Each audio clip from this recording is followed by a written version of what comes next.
Ranjan colony के सबसे रंगीन लोगों में से था। भले ही वो शादीशुदा है, पर दिन भर आवारागर्दी करता है।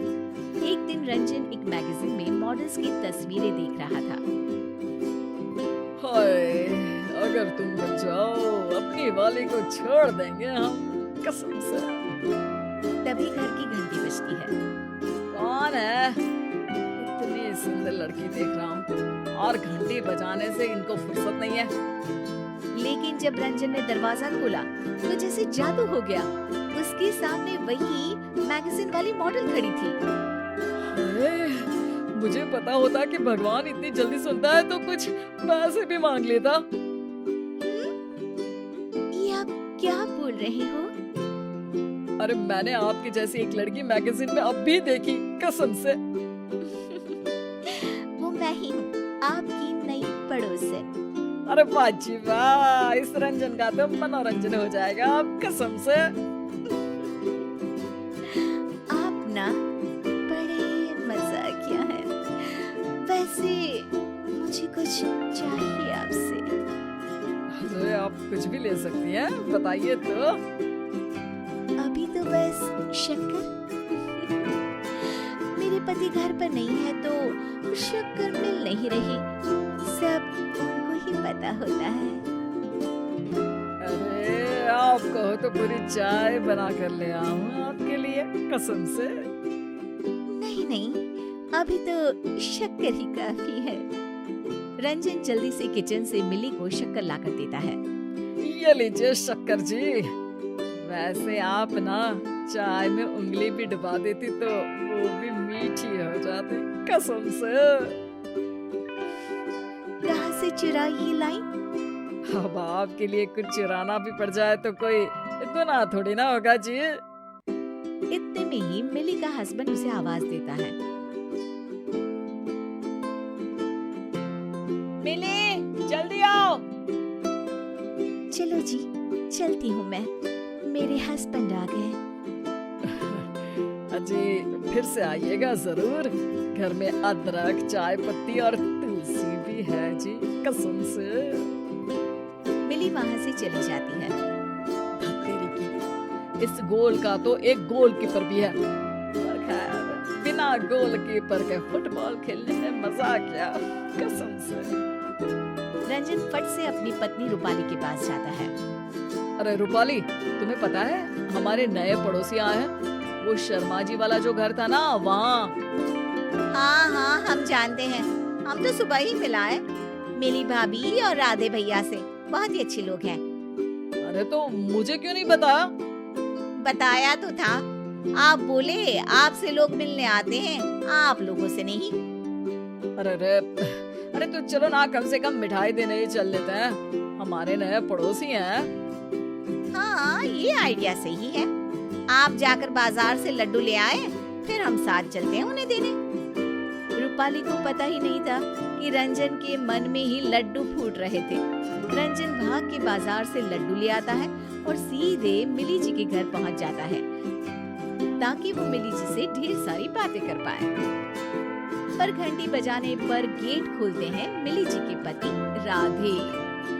रंजन का धक धक करता दिल जैसे एकदम से बैठ गया। वो अंदर की तरफ झांकता है, पर कोई दिखता नहीं। जी जी, वो मिली जी दिख नहीं रही। क्या जी? अरे कुछ नहीं, वो तो मेरी वाइफ ने उनके लिए मिठाई भिजवाई है। आखिर आप लोग हमारे नए पड़ोसी हैं ना। ओ, आपकी वाइफ? रूपाली सुबह आई थी शायद आपसे मिलने। अच्छा हाँ हाँ, अंदर आइए। भाभी जी नहीं दिख रही। रूपाली ने उन्हें देने को कहा था। हाँ, मिली नहीं है। वो अभी अपने शूट पर गई हुई है। अभी अभी तो निकली वो। आप चाय कॉफी कुछ लेंगे? मैं वैसे दोनों ही बहुत अच्छा बनाता हूँ। नहीं नहीं, बस मुझे काम है, चलता हूँ मैं। रंजन की उम्मीद अभी तक टूटी नहीं थी। उसने मिठाई के डिब्बे में एक चिट्ठी छिपा दी थी, जो कि सिर्फ मिली जी के लिए थी। पर इधर जब राधे डिब्बा खोलता है मिठाई खाने के लिए, तो उन्हें लगता है कि रूपाली जी ने उनके लिए ही चिट्ठी लिखी है। चिट्ठी में लिखा था, आप हमें बहुत पसंद आए। हमारी बचपन से ही इच्छा थी आप जैसे किसी व्यक्ति से मिलने की। आज वो इच्छा पूरी हो गई। ये चिट्ठी हम आपके लिए छोड़ रहे हैं ताकि हम बता पाए कि आज आपको देखकर हम मंत्रमुग्ध हो गए। बस ऐसे ही चमचमाते रहिएगा।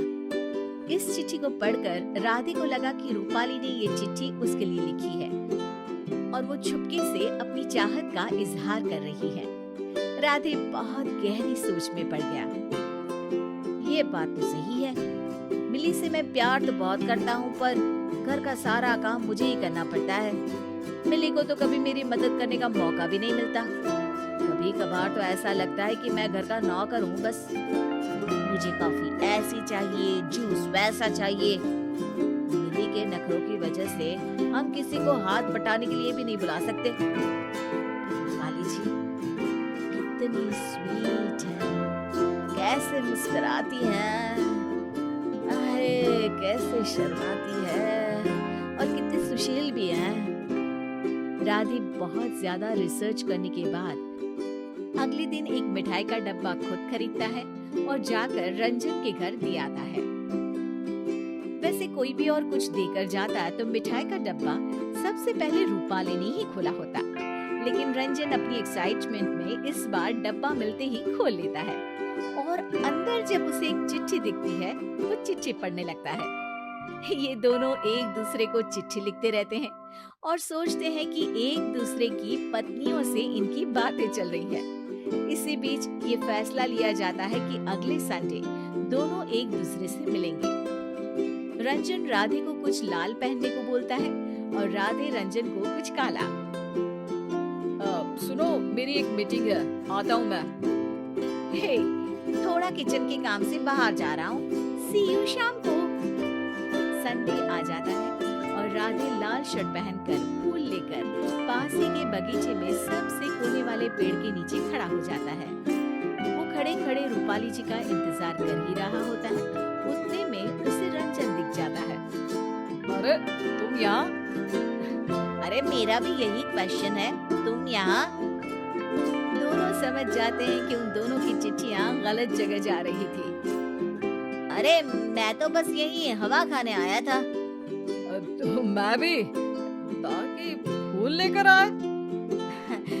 ये तो मिली के लिए है, फूल खरीद के ले जा रहा था, सोचा थोड़ी हवा खा लूं। अब एकदम फ्रेश लग रहा है। चलो तो फिर निकलता हूँ मैं।